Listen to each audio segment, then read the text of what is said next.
Olá, muito bom dia para você. Cerca de 26 mil idosos devem ser vacinados contra a gripe em Patos de Minas a partir de segunda. A convocação também é para a vacinação contra o sarampo na próxima semana. E você vai ver ainda. Patos de Minas é o terceiro município que mais gerou empregos no primeiro bimestre deste ano em Minas. Os impactos da falta de políticas públicas para a inclusão no sistema educacional. Abril é o mês da conscientização mundial sobre o autismo. Projeto aprovado na Câmara permite o fechamento de ruas para eventos em Patos de Minas. Essas e outras notícias agora no 30 Minutos, que já está no ar.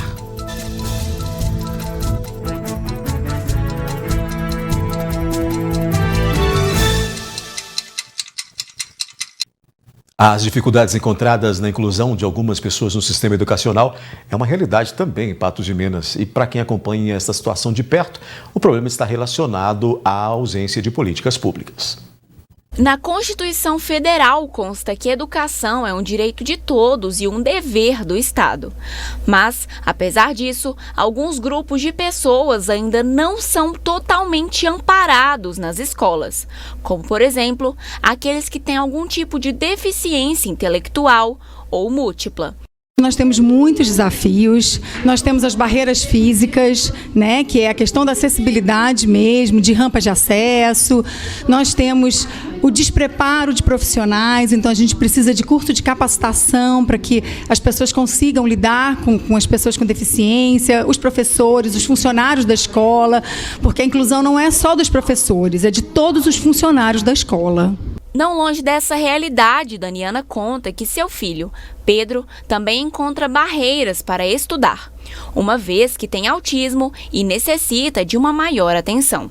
Ela afirma que há uma grande dificuldade para que pessoas sejam incluídas na educação de forma efetiva e conta que a principal delas é a falta de ações desenvolvidas pelo Estado, objetivando colocar em prática direitos que já estão em leis, as conhecidas políticas públicas.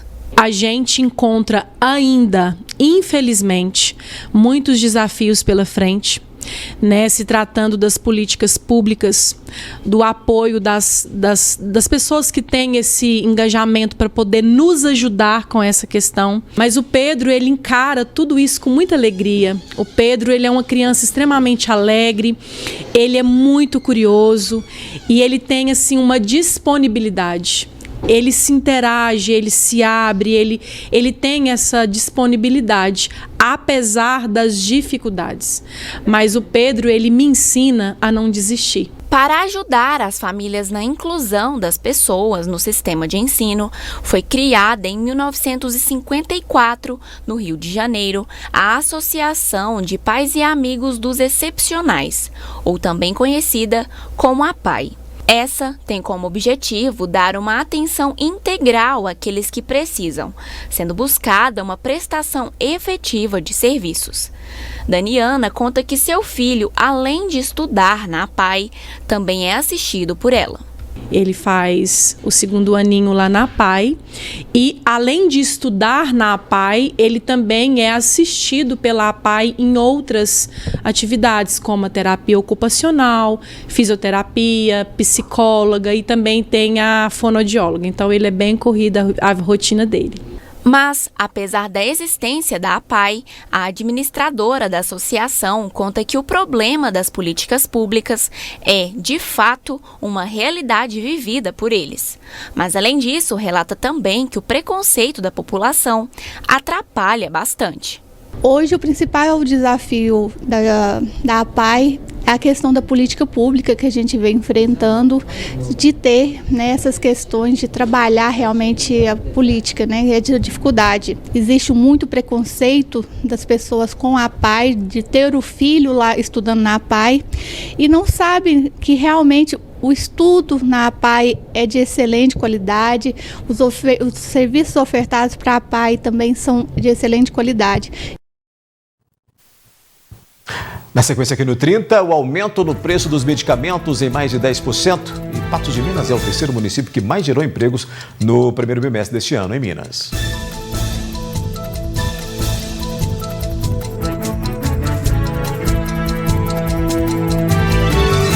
Patos de Minas ficou em terceiro lugar na geração de empregos nos 2 primeiros meses deste ano.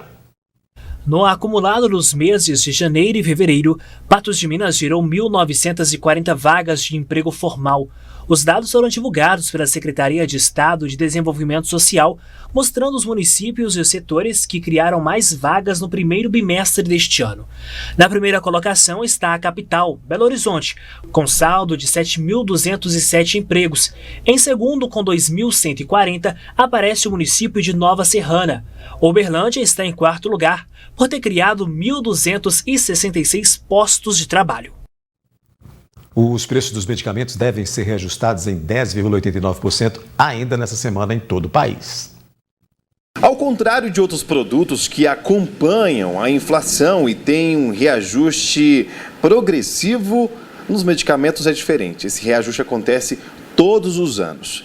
Esse ano, por exemplo, deve ser maior, de 10% a 13%.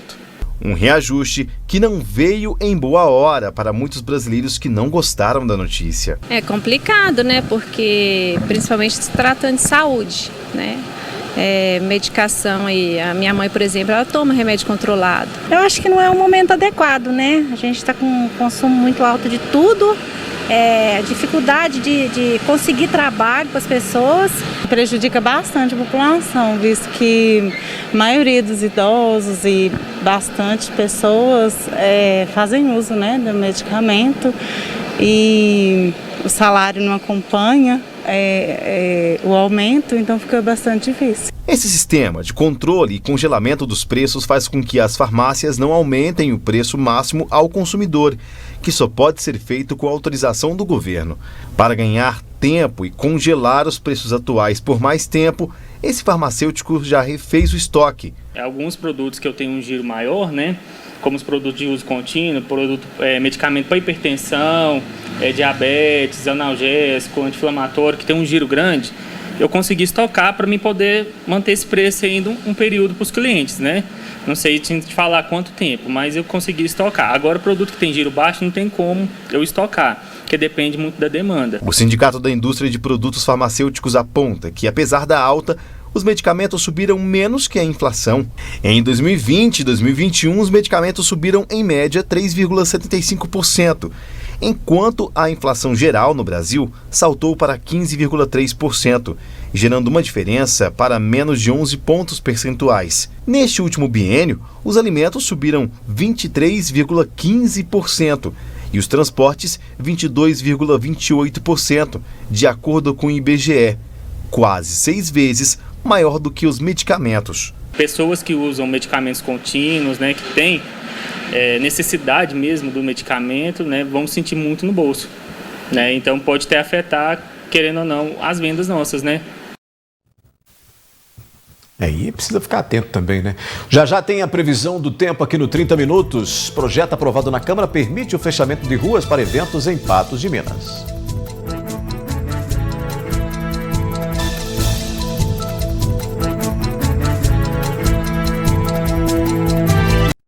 Os moradores de Patos de Minas já podem solicitar a utilização de vias públicas, né, para a realização de eventos aos fins de semana. A lei que autoriza o uso dessas ruas ou dessas vias foi aprovada pela Câmara e já está em vigor. De autoria da vereadora professora Beth, o programa Rua para Todos irá possibilitar que qualquer rua da cidade seja fechada durante o domingo, das 10 às 16 horas, para a realização de práticas esportivas e culturais. O Rua para Todos, ele surgiu assim, da percepção, principalmente assim nos bairros mais distantes do centro da cidade, e que às vezes nem todos têm uma quadra, né, para jovens, nem vou falar, nas crianças e as famílias, os pais. Sair com seus filhos, andar de bicicleta, socializar, né, alguma coisa que eles achem assim, interessante. Então, pensando nisso, foi que eu pensei no Rua para Todos, para a gente levar esse espaço, né, para que eles desenvolvam cultura, o lazer e assim por diante. Pelas ruas de Patos de Minas, o programa foi visto com bons olhos pela população. Muito boa. Eu acho que isso interage as crianças, né? Final de semana, tanto as famílias, né? Pode se estar junto, né? Então eu acho que isso é legal, sim. Apesar da aprovação, existe também a preocupação com o trânsito local durante os bloqueios das ruas. Aí no caso tem que impedir e dar outro caminho, né? Mas há quem acredite que a ideia irá sanar algumas das feridas sociais deixadas pela pandemia da Covid-19. Teve essa pandemia, os meninos muito quietos em casa, então você vê muita gente assim depressiva. E isso é ótimo, ótimo, porque pelo menos eles vão estar saindo, vão estar se divertindo, vai melhorar um pouco, né?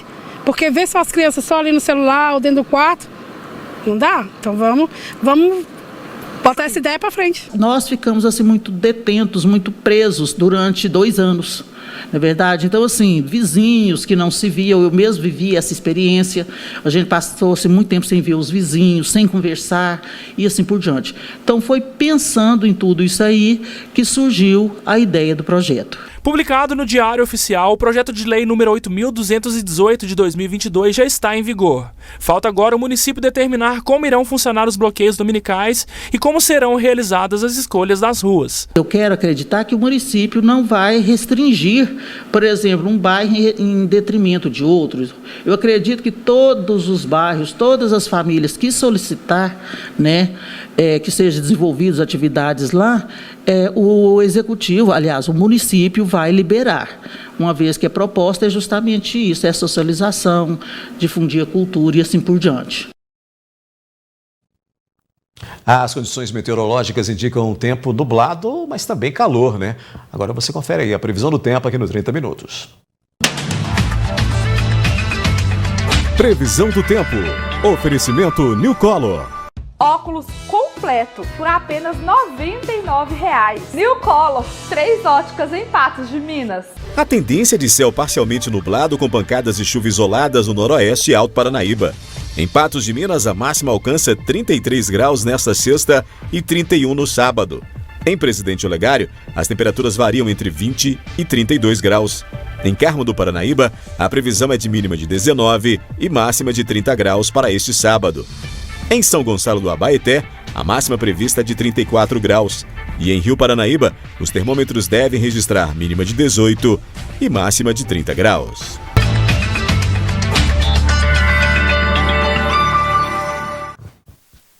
Daqui a pouco aqui no 30 Minutos, abril é o mês da conscientização mundial sobre o autismo e cerca de 26 mil idosos devem ser vacinados contra a gripe em Patos de Minas. A convocação também é para a vacinação contra o sarampo a partir de segunda-feira.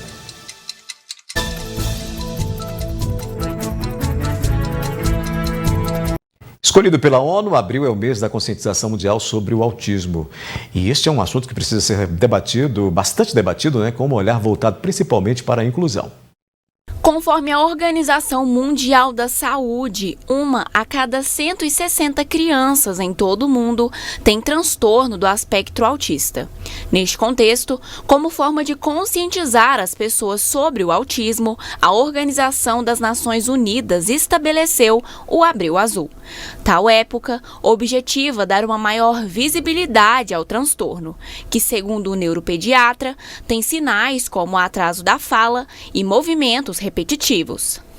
Aquela criança que quando está brincando com os coleguinhas ela não interage, tem uma dificuldade de socialização, ela pode apresentar comportamentos repetitivos e repetitivos, seja ela balançar as mãos, emparelhar objetos, balançar o corpo, dentre outros. Mas o principal é a socialização e a interação. Não quer dizer que a criança tem atraso de fala que ela vai ser autista, não quer dizer que a criança tem movimentos repetitivos que ela é autista, mas é muito importante o acompanhamento com o pediatra, para o pediatra estar vendo esses marcos do desenvolvimento. Maura Verônica é vice-diretora da Associação dos Autistas Esperança Azul, em Patos de Minas. Ela conta que vive a realidade dentro de casa, com Davi, de 3 anos. Além disso, relata que há momentos em que a convivência com o filho é de maior dificuldade, mas afirma que viver com quem tem uma carga muito grande. Tem os momentos onde eles ficam nervosos, que mais identifica com a gente tem que ter aquele cuidado com aquela criança, saber até como falar com ele no momento de nervoso, a gente tem que saber. Se eu alterar o meu tom com ele, ele vai ficar mais nervoso ainda. O autista, ele é uma criança que tem um amor que só quem está por perto consegue identificar esse amor que ele é. Dedicar o mês de abril ao tema objetiva o conhecimento sobre ele, para que assim se tenha uma maior conscientização. Cleide conta que é importante debater sobre o TEA, uma vez que o número de autistas no mundo está crescendo. Além disso, afirma que a Associação dos Autistas Esperança Azul tem vários objetivos. Dentre eles, conseguir um diagnóstico efetivo do transtorno com a ajuda de profissionais. Hoje no Brasil houve uma crescente de 33,2%. Isso equivale a quase 2 milhões de autistas no Brasil. E a nossa obrigação como associação que dá esse acolhimento é estar ajudando essas famílias que têm dúvidas, chegar a um diagnóstico, porque não tem nada pior do que a dúvida. Então, quando você tem a certeza, você procura os caminhos corretos, as terapias corretas, adequadas para uma evolução e a melhoria de qualidade das crianças. Não existe um exame de imagem, porque muitos pais ainda falam, vamos fazer uma tomografia, vamos fazer uma ressonância ou uma eletro. É importante ressaltar que o diagnóstico é clínico. Samantha Gonzaga é psicóloga e ressalva que o TEA não tem cura, mas com seu diagnóstico é possível trabalhar para diminuir o grau do autismo e melhorar a qualidade de vida da pessoa. O autismo não tem cura, mas ele tem tratamento. E os tratamentos estão cada vez mais envolvidos para promover essa qualidade de vida maior para as crianças. Começa na próxima segunda-feira a campanha de vacinação contra a influenza, que será realizada até o mês de junho. Em Patos de Minas, aproximadamente 26 mil idosos devem ser imunizados. Tem convocação também para a vacinação contra o sarampo. A campanha de vacinação contra a influenza e sarampo vai começar no próximo dia 4 de abril em todo o Brasil. Faz parte do calendário de vacinação do Ministério da Saúde e é importante todas as pessoas que estão no grupo prioritário irem se vacinar. Só em Minas Gerais, 8 milhões de pessoas estão aptas a receber a vacina. 26 mil idosos devem receber a vacina e 14 mil profissionais da saúde vão receber neste primeiro momento, nessa primeira fase de vacinação, e logo depois as datas seguem com crianças, gestantes. Eu vou conversar agora com a Lília, ela é gerente epidemiológica aqui de Patos de Minas. Essa vacinação então começa no dia 4, já atendendo os idosos e profissionais de saúde, né? Isso, a gente dá início a mais uma campanha, né, contra a influenza, e esse ano junto à influenza vem a vacinação da tríplice viral, que é contra o sarampo, né? Em primeiro momento vão ser vacinados os idosos e os trabalhadores de saúde. Depois vai seguir no calendário, tem as crianças, né, e as gestantes. A gente, na primeira etapa é um mês de duração da campanha e no mês seguinte vão entrar as crianças, as gestantes, os doentes crônicos e os outros grupos elegíveis. Se a pessoa for cliente, por exemplo, é diabético e é frequentador de uma unidade de saúde, ele não necessita apresentar um relatório. Agora, caso seja uma pessoa que não seja usuário do SUS, é obrigatória a apresentação de uma receita, de um relatório, qualquer coisa que comprove aquela patologia. Quem pode tomar vacina? Inclusive as pessoas que vacinaram contra a Covid-19, elas têm uma pausa aí para tomar a vacina da gripe, e para tomar a vacina da Covid ela tem que dar uma pausa também? Hoje não tem isso mais, né? No início da vacinação do Covid foi estipulado o intervalo, mas hoje não existe intervalo mais, salvo as crianças de 5 a 11 anos. A meta é imunizar 90% da população, né? Essas vacinas chegam gradativamente. A gente recebeu a primeira remessa, né, para dar início na segunda-feira, e no decorrer da semana a gente recebe novas doses. É extremamente importante a vacinação, né? A baixa adesão da vacinação da influenza ano passado resultou naquela explosão de influenza no final do ano. Isso é a prova mais recente que a gente tem, que a imunização não pode deixar de existir. A vacina, ela previne contra 3 tipos de vírus. Existem outros vírus, claro, às vezes a pessoa pode adoecer por outros vírus, mas o objetivo principal da vacina é evitar as complicações e os óbitos. E essa vacina ela já vem atualizada, porque a gente sabe que a influenza teve uma alteração aí na sua codificação genética, ela já vem atualizada para esse ano? Vem atualizada, a H3N2, que causou todo aquele estrago no final do ano, ela está dentre os componentes dessa vacina. Muito obrigado, Lília, pelas informações, e quem quiser fazer a vacinação, então é só consultar o calendário de vacinação, as pessoas que são prioridade para receber a vacina. Nesse primeiro momento, profissionais de saúde idosos vão receber a partir do dia 4, basta ir em um posto de saúde para receber a dose da vacina. As imagens são do Diego Braga, Rafael Ribeiro, direto para o jornalismo da NTV. Obrigado, Rafael. Portanto, a partir de segunda, imunização contra a gripe, a influenza, né? E também o sarampo, começando aí em Patos de Minas, em todas as unidades de saúde. 30 minutos, fica por aqui, volta segunda-feira. Amanhã, sábado, não tem, sextou, portanto. Ele está chegando, Gui Boaventura. Tudo bem, Gui? Boa tarde. Olá, Odair. Boa tarde, tudo bem? Tudo bem. Tudo certinho? GGSS? GGSS. Bacana. Já quero saber de você o seu palpite para Cruzeiro e Atlético. Atlético? Quanto? Ah, não sei, mas Atlético é campeão. Chuta aí um... Atlético campeão. Com pênalti ou sem pênalti? Não vai ser isso tudo, não. Mas vai ser aí 1-0, 2-0, 2-1. Os músicos aqui estão dando palpite, falando que vai ser pelo menos 5-0. Mas o Atlético ganha.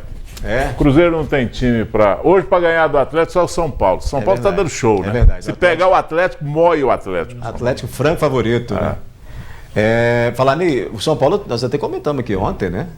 Deu ali um show no Paulista lá, venceu o invicto Palmeiras. Ganhou do Palmeiras e ganhou convencendo, né? Ganhou jogando, mandando o jogo. Eu acho que o grande time desse ano pode ser o São Paulo. Tá? Pode ser o São Paulo. Pode ser o São Paulo. Então... Se jogar do jeito que jogou contra o Corinthians e contra o Palmeiras, vai ser o time do ano. E é uma meninada, né, rapaz? Tem corintiano falando que o Corinthians não quer saber de Paulista, não. Já está de olho na Libertadores, né? É nada. Queria ganhar o Paulista, sim. Não ganhou o Paulista porque não... Você é um corintiano consciente, Não teve competência para ganhar do São Paulo. Tomou um vareio do São Paulo. Tomou um baile do São Paulo. Como o Palmeiras também tomou um baile do São Paulo. E outra coisa, o que me fascinou no São Paulo, que o São Paulo jogou com do mesmo jeito de jogar, jogou contra o Corinthians, já vinha jogando daquele jeito, às vezes dava muito certo, às vezes não dava tanto certo assim, mas o jeito de jogar é o mesmo, e jogou do mesmo jeito do Corinthians quando ele jogou contra o Palmeiras. Pode até não ser campeão, mas está jogando direitinho. Mas está jogando direito. Tá certo. Sabe? Tem padrão, tem um padrão de jogo. Como o Atlético jogou no ano passado, né? Jogou o ano inteiro com padrão de jogo. E como futebol e samba combinam muito, hoje tem samba por aí. Hoje tem samba aqui. Quem não gosta de samba, bom sujeito não é, né? É verdade. Dizia aquela letra. Boa sexta-feira para você, Gui. Até segunda. Odair, o negócio é o seguinte. Até segunda. Um abraço para você. Até.